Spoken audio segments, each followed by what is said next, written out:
Knowledge 1. In a narration found in Sahih Muslim, number 6853, the Holy Prophet Muhammad, peace and blessings be upon him, advised that whoever follows a path seeking knowledge, Allah, the Exalted, will make the path to paradise easy for them. This indicates both a physical path someone takes seeking knowledge, such as attending lectures and classes, and a path whereby someone seeks knowledge without a physical journey. It encompasses all forms of knowledge, such as listening, reading, studying, and writing about knowledge.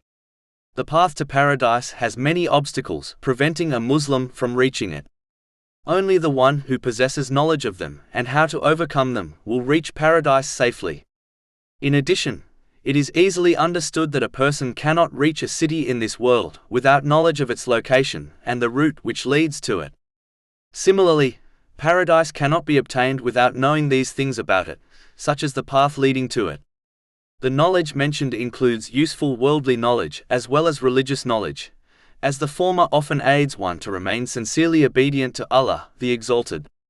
For example, the one who seeks useful worldly knowledge in order to obtain a lawful occupation will find it easier to avoid earning unlawful wealth. This attitude will aid them in their journey towards paradise. In addition, the path of paradise is only journeyed by those who adopt piety. This involves fulfilling the commands of Allah, the Exalted, refraining from His prohibitions, facing destiny with patience according to the traditions of the Holy Prophet Muhammad, peace and blessings be upon him. The root of piety is therefore gaining and acting on religious knowledge. Chapter 35 Fatir, verse 28. Only those fear Allah from among His servants who have knowledge. But the important thing to note is that a Muslim's intention to seek and act on knowledge must be to please Allah, the Exalted. Whoever seeks religious knowledge for a worldly reason, such as showing off, has been warned of hell, if they fail to sincerely repent. This has been warned in a narration found in Sunan Ibn Majah, number 253. In addition, a Muslim must strive to act on their knowledge, as knowledge without action is of no value or benefit. This is like the one who possesses knowledge of a path to safety, but does not take it, and instead remains in an area full of dangers. This is why knowledge can be split into two categories. The first is when one acts on their knowledge, which leads to piety and an increase in the obedience of Allah, the Exalted. The second is when one fails to act on their knowledge.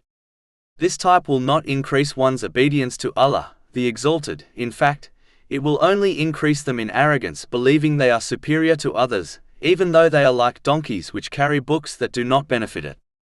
Chapter 62 Al-Jumu'ah, verse 5. And then did not take it on, did not act on their knowledge, is like that of a donkey who carries volumes of books. The next thing mentioned in the main narration under discussion are the blessings obtained by a group of Muslims who study and recite the Holy Quran in a mosque. Namely, tranquility and mercy will descend upon them, the angels will surround them, and Allah, the Exalted, will mention them to the heavenly angels. This indicates the virtue of learning and studying the Holy Quran. In fact, the Holy Prophet Muhammad, peace and blessings be upon him, has declared in a narration found in Sahih Bukhari, number 5027, that the best person is the one who learns the Holy Quran and teaches it to others. It is important to note, this includes acting on the teachings of the Holy Quran. This group of people are so special that Allah, the Exalted, will even forgive the person who unintentionally joins them. This is confirmed in a narration found in Sahih Bukhari, number 6408. It is hoped that those who perform this deed regularly will be granted the gifts mentioned earlier, namely, tranquility and the mercy of Allah, the Exalted, throughout their day. Whoever receives these blessings will find peace and ease in all aspects of their life, and when they encounter a difficulty, these gifts will safely guide them through it.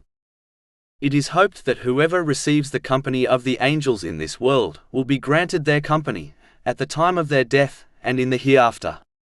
Chapter 41 Fussilat, verse 31. We angels were your allies in worldly life and are so in the hereafter.